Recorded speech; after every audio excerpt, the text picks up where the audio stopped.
Welcome, friends and family. Super excited to be here with you today, coming to you live from our Cookeville Elevate production studio. So again, excited to be here. What we're going to continue on talking about what we believe it takes to be a top 1%er in life.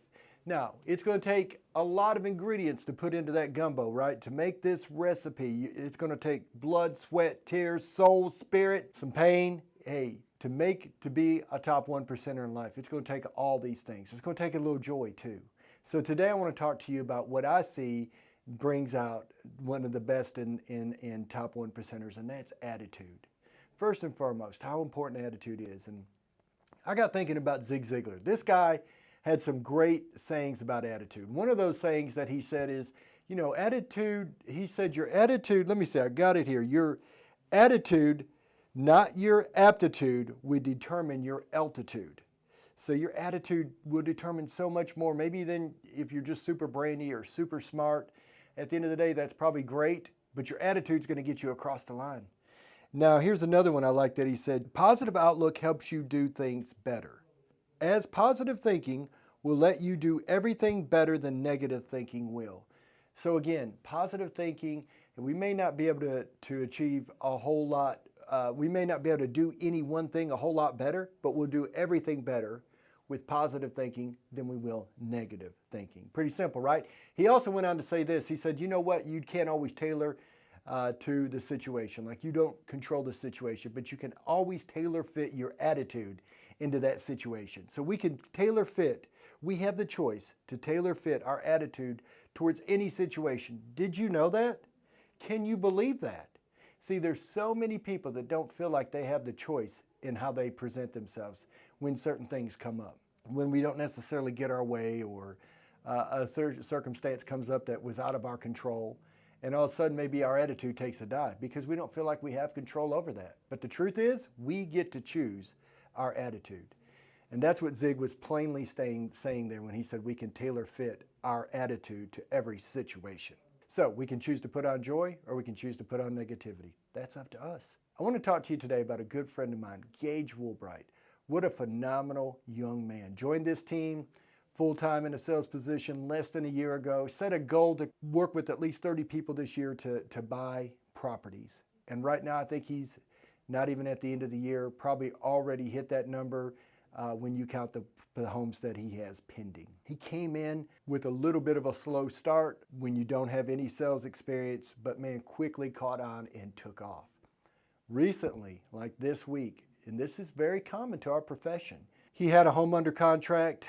The folks loved the home. It seemed to be the right fit for them. They do a home inspection. Average home inspection will come back with about 20 to 25 items on it that you're paying a home inspector to find problems. Average one comes back with about 20 to 25 things, of which nothing usually that major. This one came back with 3 times as that many, about 60 items on it. And as much as his folks loved this home and already kind of started to get attached to it, after seeing that home inspection, there was really no working this thing out. Everybody tried their best to keep this thing moving forward, but sometimes it couldn't. Sometimes you just got to let something go because it's not the right fit. But that can take the air out of you. You know, when something falls apart and you kind of get your hopes and the emotions are all heading in that direction, it can kind of take the breath out of you. Another client that he was working with looked like they were moving to this area, recently started looking about 3 or 4 hours from here. And again, that can be so discouraging because you've got your heart set on helping these people. You've already went out, met them, showed them 15, 20 different properties, and now you come to find out they're looking in different areas. All these things can cause you to start to put on a very negative attitude. Let me tell you this, that's not what I see with Gage. I see Gage continuing to move forward enthusiastically despite the setbacks. And guys, that's what I want to say today. That would be my definition of what a winning attitude is. The ability to choose to move forward enthusiastically despite the setbacks. So we're all going to get setbacks. But are we going to keep moving forward enthusiastically, or are we going to stay on the ground? Hey, that choice is yours. There's a lot of people that I know today that are choosing to stay down. They're not getting up. Now I want to talk to you just real quickly here about 2 or 3 ways that you can control a lot. You can have some say in how your attitude is going to be. One is your culture, your environment. Where are you putting yourself? Are you putting yourself around people that are upbeat, that have a good attitude, that want to encourage you, like our friend Gage? We know when those things happen. I know from 19 years, 20 years now nearly of experience, how deflating it can be when you're committed and you're putting your best and you're giving everything you got, and all of a sudden these folks decide they're not going to buy here, or that deal falls apart. It can really knock the air out of you. But are you going to choose to be a professional? Continue to move forward enthusiastically, trying to help these folks pick up the pieces and move forward? Or are you going to go to negative town? That choice is yours. But let me tell you, it's a whole lot easier not to go to negative town when you're surrounded by and in a culture and an environment that's going to continue to uplift you, give you positive support, encourage you, and help you just keep moving forward enthusiastically during tough times. Secondly, your friends. Now, you guys may have heard this before, but I've always heard that our makeup is the top 5 friends that we're around is going to have a lot to do with our makeup. You know, I've always heard you're as wealthy as the top 5 people you hang around. So your income will determine the people you hang around. Your outlook on life will be determined by the people you hang around.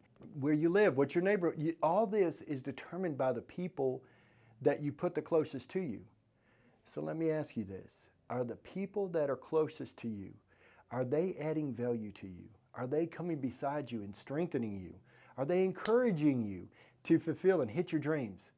Or maybe are they looking at you and saying, gosh, I see what you're doing. You're really stepping up and you're excelling, but they're scared that you may go on and do things further, better, stronger than they ever do. And you know what? You'll no longer be an excuse for why they can't do it. Because if you can do it, so can they.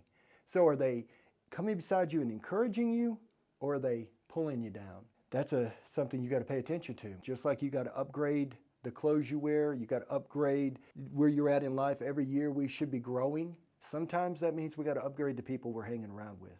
And that's a sad but true. And sometimes it's even family, folks. Sometimes the people that are closest to you will be the reason why you don't excel and hit your dreams. Now, that's not their fault. That's your fault if you let it happen. Thirdly, last but not least, you know, the Bible tells us, and I'm a person of faith, and the Bible tells us very clearly that we are to count it all joy. Like, I think that we can actually put on the suit of joy before we go out.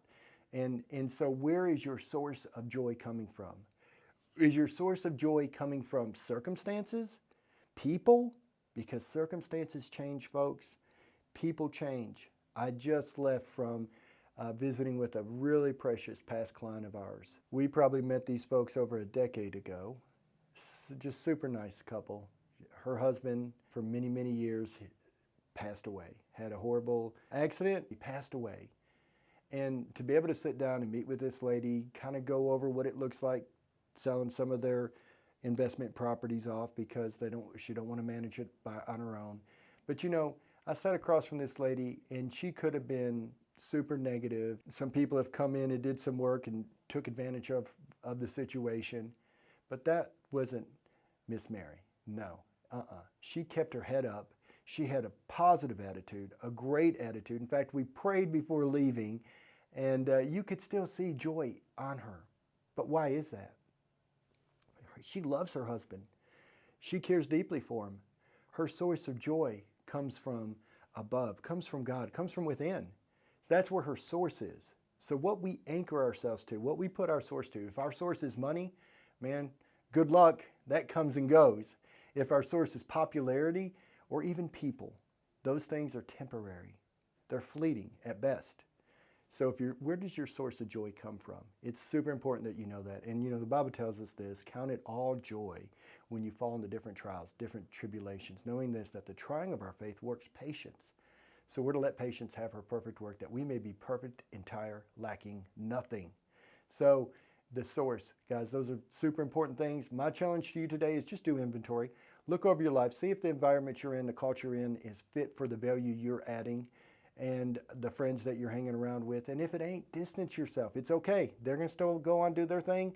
You do yours. And man, always be rooted and grounded in faith. Ultimately, that's what's going to get us across the bridge from here to eternity. Thank you. Hope you all have a great rest of your week.